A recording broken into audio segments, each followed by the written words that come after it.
Oi,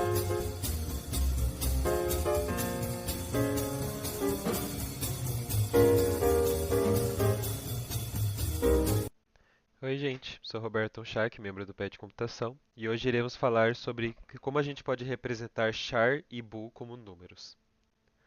Nessa aula iremos falar sobre representação binária, sobre o tipo char e a tabela ASCII. Depois a gente vai fazer um exercício que é transformar um caractere em um caractere maiúsculo. Depois iremos falar do tipo bool e daí fazer mais um exercício que seria calcular o teto de A sobre B. Primeiramente, precisamos relembrar um pouco sobre representação binária.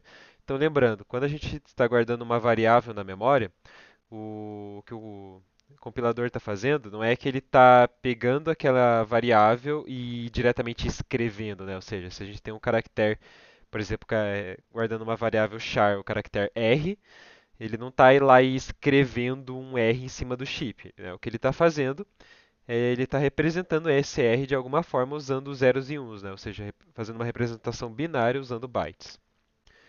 Então, por exemplo, aqui eu tenho uma sequência binária, ela é de 8 bits, ou seja, logo ela é um byte, que é 100101110. Então, a minha pergunta é o que essa sequência representa? Por um lado, a gente pode pensar que ela representa um número, aí, né, está convertido em base 2, então a gente pode converter ele em base 10 para descobrir qual ele é. Seria, nesse caso, o número 150. Porém, por outro lado, eu também poderia pensar isso aqui como sendo um número que está em complemento de 2, né, que é uma forma de a gente representar números negativos. Se eu fizesse analisar isso aqui como complemento de 2, daria o número menos 106. Agora, eu posso analisar de várias outras formas isso aqui. Por exemplo, eu poderia quebrar esse número aqui no meio e tratar ele como dois números diferentes. O primeiro seria 9 e o segundo seria o número 6. Isso poderia ser útil, por exemplo, se você quisesse representar uma data, né? A gente pode pensar o primeiro número como sendo um dia, o segundo número como sendo um mês. Então aqui a gente teria um número, aqui a gente teria a data 9 do 6. Né? Então a gente conseguiria representar datas do ano em apenas um byte. Isso pode ser algo interessante. O meu ponto aqui é que a gente pode representar coisas diferentes em um mesmo byte. E isso é uma questão de como a gente está interpretando aquele byte. Então, se você fosse abrir a memória e olhar lá os bytes dela, ia estar um monte de zero em um, mas isso não iria te dizer muita coisa. Não tem como você saber se ali está guardado um número inteiro, um número decimal, um número que pode ser negativo ou não, né? Ou seja, um número com sinal, se é um caractere, se é outro tipo de representação. Então, no fim, né, tudo na memória é zeros e uns, ou seja, tudo pode ser tratado como número, inclusive caracteres. Então, quando a gente falar do tipo char e da tabela ASCII, né, o char ele é aquele tipo de variável que ocupa sempre um byte e ele vai representar um caractere ASCII.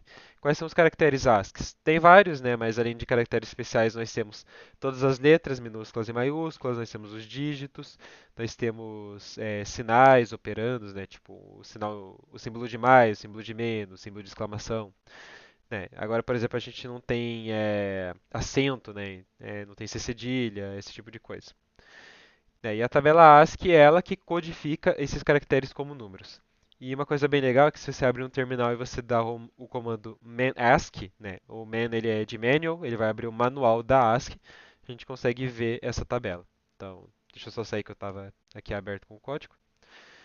Então, se eu entrar aqui e mostrar, eu queria dar uma descrição sobre a tabela ASCII, mas o que importa agora nesse momento é aqui, que essa é a tabela ASCII. Ela mostra qual é o caractere e a sua representação em base octal, em base decimal e em base hexadecimal, né? Vamos por enquanto analisar a base decimal. Então, por exemplo, aqui na segunda metade dela, vejo que o caractere A maiúsculo, ele liga ao número 65. O que isso significa? Significa que na memória o caractere A maiúsculo é representado como o número 65. Né? Daí você pode pegar aqui pegar o 65, converter em base 2 e usar 8 bits para isso, né, para ter um byte, que daí você vai ter exatamente a representação na memória. E isso vale para todos os caracteres que estão aqui. Daí você pode notar algumas coisas interessantes, como por exemplo, depois do A tem o B, C, D, por aí vai. Né? Isso faz sentido, né? Isso aqui é bem lógico. Por exemplo, aqui embaixo a gente tem os dígitos, né?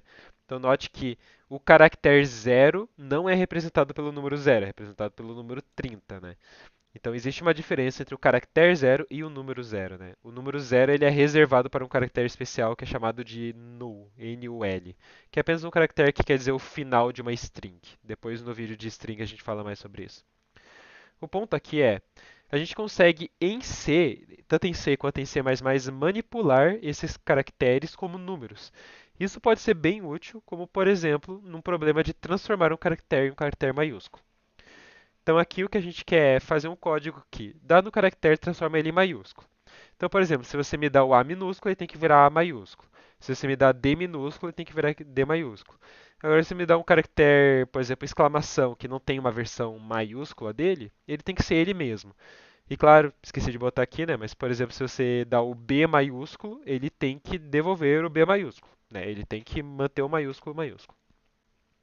Então, como que a gente pode fazer isso? E essa ideia talvez pareça um pouco estranha no começo. Aqui eu tenho um código simples, então aqui só tem o nosso esqueleto de código de sempre. Aqui eu estou declarando uma variável do tipo char, vou dar aqui um zoomzinho. E eu estou lendo esse char do teclado. Daí eu vou guardar nessa cupper aqui a versão maiúscula dela e vou imprimir ela depois. Então a gente tem que fazer alguma coisa aqui para que isso funcione. Então qual que é a ideia? A gente meio que tem que fazer duas coisas. A primeira é descobrir o offset, podemos dizer assim. Então, por exemplo, imagina que eu vou dizer que o caractere A maiúsculo ele é o caractere zero, né? Porque seria, digamos, o primeiro, né? A gente começa a contar em zero normalmente na programação, né? O B ele vai ser o 1, o C vai ser o 2 e por aí vai. Então eu precisaria saber isso, né? E suponha que eu sei isso, né? Então, aqui em algum momento do código eu descobri qual é esse offset. Bom, lembra, a gente pode manipular essas coisas como números. Então, se eu pegar o caractere A maiúsculo e somar esse offset, eu vou ter o caractere que eu quero. Né? Por quê? Se esse offset for, né, for 2, né? Então lembra, se 0 é o A, B é o 1 e C é o 2. Então eu vou pegar o caractere A maiúsculo e somar 2. Se a gente for ali na ASCII de volta, ó, se eu pego o 65 e somo 2, tem o 67 que é o C. Então a ideia é pegar esse offset.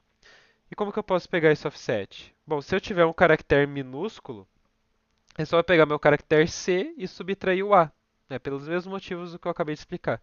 Se esse caractere aqui for, digamos, o F, né, então o F minúsculo, vamos ali na ASCII, o F minúsculo está aqui, ele é 66 e o A minúsculo é 61. Isso vai dar 5, né? Então 0, 1, 2, 3, 4 e 5. Então eu vou conseguir o que eu quero. Então isso aqui funciona se eu tenho um caractere minúsculo, né? E até para provar para vocês, vamos rodar aqui. Eu acho que eu escrevi maiúsculo. Enfim, devo ter escrito maiúsculo errado ali, uma palavra um pouco difícil. Mas se eu rodar aqui, compilei e rodar ele, se eu dou C minúsculo, ele me deu C maiúsculo, né? Eles são caracteres meio parecidos, talvez seja difícil de ver, né? Mas nota, se eu dou um minúsculo, ele me dá maiúsculo. Agora esse código ainda dá um pouco errado se eu dou, por exemplo, um A maiúsculo, ele por coincidência deu exclamação. Se eu dou, sei lá, o zero, ele nem printa nada. E por aí vai. Então a gente precisa fazer um ajuste. Note, eu só tenho que fazer esse cálculo se eu tiver um caractere minúsculo, certo? Se eu tenho um caractere minúsculo, eu preciso transformar ele em maiúsculo. Se eu tiver qualquer outro caractere, eu vou manter ele igual. Então eu posso simplesmente fazer um if aqui. Então vamos fazer o seguinte, eu vou só declarar aqui antes, porque você sempre tem que declarar antes de usar dentro de um if. E agora eu posso tirar essa parte. Então, se o meu caractere for minúsculo, eu preciso fazer esse cálculo, senão eu não faço nada, né? Então, qual que é a ideia?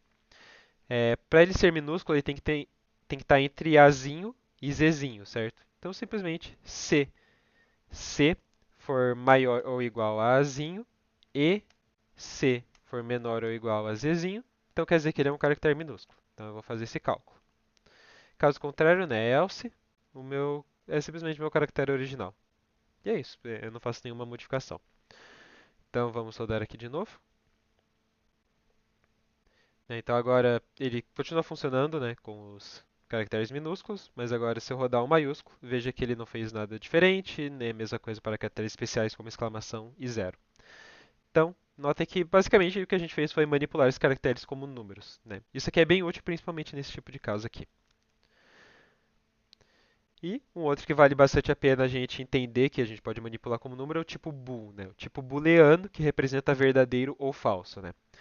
Então, o que a gente faz na programação é que a gente associa qualquer coisa que é zero ao false e qualquer coisa diferente de zero é true, tá?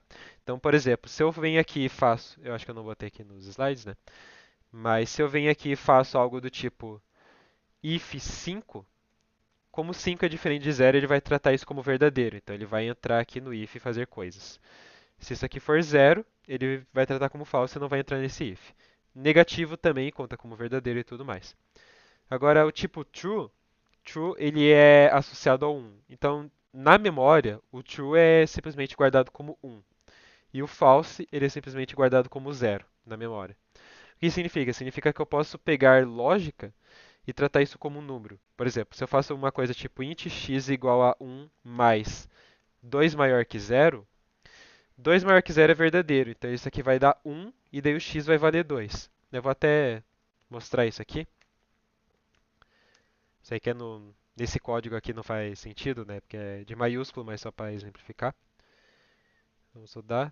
Daí eu vou colocar aqui qualquer coisa, né? Então esse aqui é o meu x, né? Veja que deu 2, porque aquela expressão era verdadeira. Agora, se aquela expressão fosse falsa, podemos dizer, por exemplo, se a gente quiser que é igual, então aquilo vai dar 0, logo vai ficar 1 mais 0 que vai dar 1.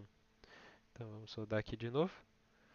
Então veja que deu 1, tá? Então a gente pode tratar isso como um número. Um exemplo que isso é bem útil, deixa eu só voltar do jeito que estava antes, é para calcular o teto de A sobre B. Então, a nossa ideia aqui é, você vai receber dois números, A e B, você tem que fazer a divisão deles e daí calcular o teto. O teto é uma operação que arredonda para cima, tá? Então, por exemplo, aqui, se minha entrada for A igual a 10 e B igual a 2, minha saída aqui que eu chamei de R vai ser 5, né? 10 dividido por 2 dá 5, dá um número certinho. Agora, se não dá uma divisão inteira, né? A igual a 5, B igual a 3, isso aqui vai dar 1, uns quebrado e daí se arredonda para cima dá 2, tá?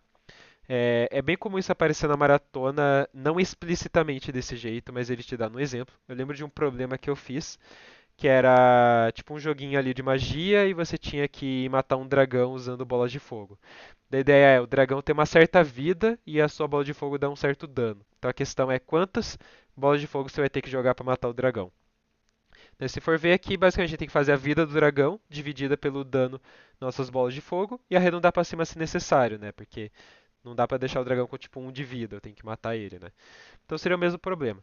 Agora, por que que isso aqui é uma questão difícil? Não é só fazer a divisão e depois usar uma função que arredonda pra cima? Porque isso existe, ela se chama ceil, né? Que é teto em inglês, no C++.